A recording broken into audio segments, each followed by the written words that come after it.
अभी रिसेंटली कुछ 4-5 महीने पहले की बात होगी।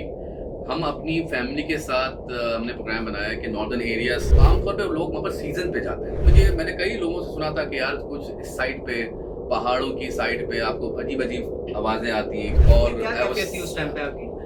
बहुत अजीब-सी फीलिंग थी, बहुत अनयूजुअल फीलिंग थी, घबराहट ज़ाहिर थी। ठीक है, वो इंसान ही क्या जिसको डर ना लगे, डर तो हर किसी में होता है।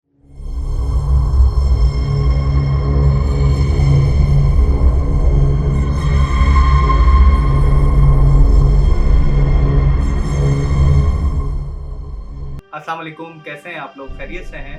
हॉन्टेड थिएटर के एक और एपिसोड में आपका वेलकम है। नाज़रीन, मैं हूं आपका होस्ट सैयद मोहम्मद अहमद। हर बार की तरह इस बार भी हमारे साथ एक गेस्ट मौजूद हैं जो आपको सुनाएंगे एक हॉरर स्टोरी। गेस्ट हमारे बहुत स्पेशल हैं, उनका नाम है एहसान अली खान, जिनको आप जानते होंगे। यूट्यूब पे अक्सर उनकी आपने पॉडकास्ट देखी होंगी। अस्सलाम वालेकुम, कैसे हैं एहसान भाई? खैरियत से हैं आप? बहुत-बहुत शुक्रिया अहमद। मैं आपका ये जो हॉन्टेड शो है, जी ये सर। मैं बड़ा देखता हूँ बड़े शौक से और मैंने कहा था कि भाई आप मैंने रिक्वेस्ट की थी आपसे कि भाई आप टाइम निकालें सर अपने लिए बहुत और शुक्रिया आपका कि आप इतने से शॉर्ट नोटिस के ऊपर आप आए एप्रिशिएटेड। और आपने हमें अप्रिशिएट किया आके। बहुत बहुत शुक्रिया सर आपका। बिल्कुल, अब देखिए मैं जो आपको बताने वाला हूँ अहमद, आप क्योंकि ज़रा इसका प्रोग्राम का फॉर्मेट ही यही है कि आपको अपनी ज़िंदगी के हवाले से कुछ ऐसी स्टोरीज़ बताएँ जो कि आपके साथ प्रैक्टिकली हुए हैं जी। और ये जेन्युइनली मेरे साथ हुए एक्सपीरियंसेस जिसमें से मैं आपको एक सुनाना ज़रूर चाहूँगा कि अब मुझे नहीं पता कि ऑडियंस उसको मेरे लिए तो काफ़ी खौफनाक स्टोरी थी ये जो मेरे साथ हुआ और बाकी लोग कैसे इसको देखते हैं ये तो ज़ाहिर है जो सुनने वाले हैं यही बता पाएंगे। अभी रिसेंटली कुछ 4-5 महीने पहले की बात होगी। हम अपनी फैमिली के साथ हमने प्रोग्राम बनाया कि नॉर्दर्न एरियाज़ जाते हैं। अच्छा अच्छा। अच्छा, ये नॉर्दर्न एरियाज़ जो हैं ज़ाहिर है वहाँ पर बहुत सारे ऐसे होटल्स हैं क्योंकि वो सीज़न पे होता है। विंटर्स पे लोग ज़्यादातर जाते हैं, कुछ सीज़न ऐसे होते हैं होटल्स में। ये मैं बिल्कुल वो बात कर रहा हूँ जो कि वाले होटल जो बिल्कुल पीक पे बने हुए हैं पहाड़ियों पे और जहाँ पर बेहद ठंड होती है, तो आमतौर पे लोग वहाँ पर सीज़न पे जाते हैं उस होटल्स पे।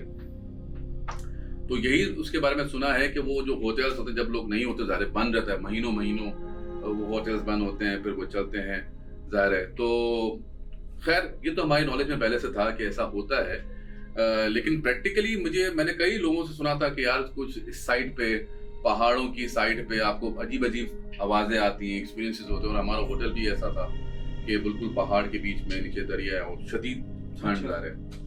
तो जब हम चेक इन कर रहे थे होटल में, तो जब मैंने रूम खोला अपने होटल का और जब मैं अंदर गया, तो मैंने क्या देखा कि जो टीवी था उस रूम का वो चल रहा था। तो एक अनयूजुअल बात है। मैंने बहुत ट्रैवलिंग की है, मुख्तलिफ होटल्स में मैं गया हूँ, लेकिन मैंने ऐसा नहीं देखा कि मैं अंदर आऊँ और टीवी ऑलरेडी ऑन हो। रूम तो होटल बंद था। जी, होटल का। तो बहरहाल मैंने सोचा कि चलो ये पॉसिबल है कि टीवी किसी ने ऑन छोड़ दिया होगा या कोई टेक्निकल एरर हो सकता है, तो ज़्यादा मैंने उस चीज़ को अहमियत नहीं दी। Even though it was noticeable thing कि जब आप रूम में आए और टीवी ऑन हो रहा है। तो मैं जब बैठा अपने बेड पे और फिर मैंने देखा कि उस टीवी कोई एक्चुअली ऑपरेट कर रहा था। उसकी आवाज़ कम होने लगी। और जब आप आए रूम लॉक था? रूम तो ज़रा वो कार्ड होता है ना, जी आप कार्ड जी से जी, रूम खोलते लॉक हैं था या चाबी प्रॉपर। से खोलते हैं, क्योंकि वहाँ पर तो इतना कार्ड सिस्टम नहीं होता है नॉर्दर्न एरियाज़ में। उसमें ये होता है कि चाबी के ज़रिए आप रूम खोलते जी हैं। जी। आपने चाबी से रूम खोला एंड देन यू एंटर्ड और वो टीवी चल रहा था और खासी तेज आवाज में टीवी चल रहा था, जो कि अगेन बड़ा अनयूजुअल है। जब मैं बैठा, अपना बैग वैग मैंने रखा और जब मैं बैठा अपने बेड पे, होटल के बेड पे, तो फिर मैंने देखा कि वो टीवी कोई ऑपरेट कर रहा है। यानी पहले आवाज बढ़ी, बड़ी। फिर कम हुई। तो ये बड़ी अजीब सी बात है।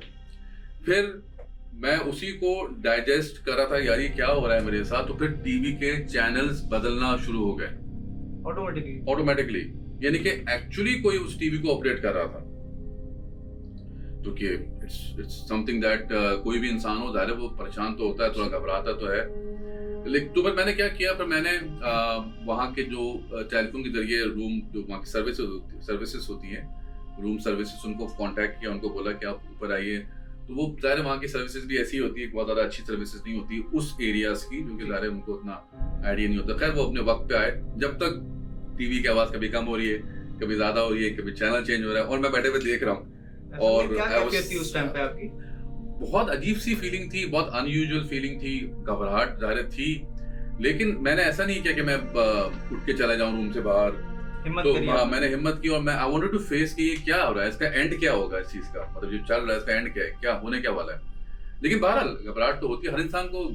देखें, वो इंसान ही क्या जिसको डर ना लगे, डर तो हर किसी में होता है। कुछ लोग कंट्रोल करते हैं, कुछ लोग बहुत ही कुछ लोग शो करते हैं, कुछ लोग शो नहीं करते, बहरहाल लेकिन डर तो होता है। तो उस वक्त तक I was kind of okay, even though जो चीजें हो रही थी वो नॉर्मल नहीं थी। सही। तो फिर बंदा आया तो मैंने बोला यार ये टीवी का आपका चल रहा है, कभी रिमोट का ज्यादा हो रहा है। तो उसने ना ज्यादा उस बात को अहमियत नहीं दी, उसने बोला नहीं नहीं सर ये तो नॉर्मल है, इलेक्ट्रॉनिक मसला हो सकता है। तो मैंने उससे पूछा कि यार यहाँ पे कोई प्रॉब्लम तो नहीं है भाई, यहाँ पर ये मतलब कोई मसले मसाइल तो नहीं है, कोई ऐसी चीज तो नहीं है जो आप मुझसे छुपा रहे हैं, और मैं था भी अकेला। तो उन्होंने बोला नहीं नहीं सर ऐसा तो कुछ भी नहीं है, आप बिल्कुल कंफर्टेबल रहें, ऐसा कोई प्रॉब्लम वाली बात नहीं है। तो बहरहाल उसकी बात पे हमने, और कोई ऑप्शन भी नहीं था मेरे पास, तो मैंने उसकी बात पे ट्रस्ट किया। और फिर मैंने टीवी का जो तार होता है जिससे एक्चुअली जो कनेक्ट होता है, मैंने वो निकाल दिया। मैंने कहा चलो मामला ही खत्म करते हैं इसका। तो बहुत लेट नाइट मैंने चेक इन की थी, तो रात बहुत हो रही थी। तो बस थोड़ी देर में मैं सोने को लेट गया। जब मैं लेटा तो फिर मैंने, उस वक्त सबसे ज्यादा डर लगा मुझे जब मैं लेटा, तो उसके बाद मेरा बैट हिलने लगा लिटरली, जैसे आपको कोई हिलाता नहीं है ऐसे पकड़ के हिलाता है, इस तरह मेरा बैट को यूं यूं करके हिलाने लगा। उस वक्त मैं बहुत डर गया था। फिर मेरी आंख खुल गई इसी दौरान, जाहिर है कोई आपका बैट हिलाए तो, और कोई नॉर्मल बंदा आपका बैट हिला नहीं सकता, क्योंकि कोई बहुत ही बड़ा, जाहिर है कोई जाइंट यूनिट होगा जब भी आपका बैट हिलेगा। और फिर बैट हिलने लगा तो मेरी आंख खुली, तो मैंने एक अजीब सा, क्योंकि जब रात हो रही होती है तो मैं क्या करता हूँ, मैं बहुत डिम लाइट में मतलब लाइट, हल्की सी लाइट जला के सोता हूँ। तो मुझे एक शेड नजर आया ब्लैक सा, जो कि एक्चुअली मेरे बैट को हिला रहा था। तो दैट वाज वेरी हॉरिबल। और जब मैं उठा, you know at that time I was मतलब क्लूलेस कि मैं क्या करूं, क्योंकि मुझे लग रहा था ये ख्वाब है या रियलिटी। तो फिर मुझे समझ में आ गया भाई हसन साहब ये तो ख्वाब तो नहीं है, ये तो रियलिटी, क्योंकि मुड़ चुका था और मुझे सपना नजर आ रहा था। तो फिर मैंने क्या किया, मैंने अपनी एक हिम्मत को, अपनी पूरी हिम्मत को इकट्ठा किया। फिर मैं खड़ा हुआ, फिर मैंने, क्योंकि लाइट बहुत डिम थी, तो मैंने कोशिश की कि लाइट ऑन करूं। जब मैंने लाइट ऑन करने की कोशिश की, क्योंकि वो होटल जिन लोगों को आइडिया, उनको पता है कि वहां पर इतनी सर्विसेज अच्छी नहीं होती, तो मालूम चला कि वहां पर लाइट ही नहीं है, यानी कि होटल का रूम लाइट ही ऑन नहीं हो रही। फिर मैंने किसी तरीके से अपना मोबाइल फोन ढूंढा, उसकी फ्लैश लाइट ऑन करी, और जाहिर है मैं फिर रूम से बाहर चला गया। और उसके रूम से बाहर जाने के बाद फिर मैं नीचे गया, जो सर्विस काउंटर जो होता है इनका जो बना हुआ होता है, वहां पर गया। फिर मैंने बताया सब कुछ हो रहा है, तो उन्होंने कहा नहीं सर आप बिल्कुल परेशान ना हो, कोई ऐसी बात नहीं है। अभी भी उन्होंने सीरियस नहीं लिया इस बात को? अभी भी उन्होंने सीरियस नहीं लिया था। तो फिर मैंने बोला, फिर मैं उनकी जो लॉबी है, लॉबी में जाके मैं बैठा रहा, और फिर जाहिर है मेरे पास कोई ऑप्शन था नहीं कि उस होटल को चेंज करूं। तो it was very horrible. Ehsan भाई, आपकी बात सुन के बहुत मुझे हैरत हुई कि इतना टाइम आपने वहां पे कैसे सरवाइव किया और किस तरह आपने डर होके वहां पे रहे, और उसके बाद इजीली जाके आपने होटल के काउंटर के ऊपर जाके कंप्लेन की। ये कोई नॉर्मल एक्टिविटी तो एहसन भाई नहीं थी। चलिए टीवी वाली एक्टिविटी को आप फिर भी कह सकते हैं कि एक इलेक्ट्रॉनिक चीज थी, हो सकता था फॉल्ट, मगर ये जो बैड हिलना, और एहसन भाई ने खुद ये चीज को देखना, सामने की कोई परछाई सी उनके सामने थी। एहसन भाई, हमारी नाजरीन के लिए आपने बहुत एक डेंजर स्टोरी सुनाई है, और ये ट्रू स्टोरी है, बिल्कुल ट्रू स्टोरी है। आपने बताया कि मैंने होश में देखा है। एक नींद की तो बात एक अलग है कि चले बंदा ख्वाब होता है, सफर होता है, उस टाइम पे थकावट की वजह से कोई माइंड होता है, मगर आपने तो रियल में एक चीज देखी।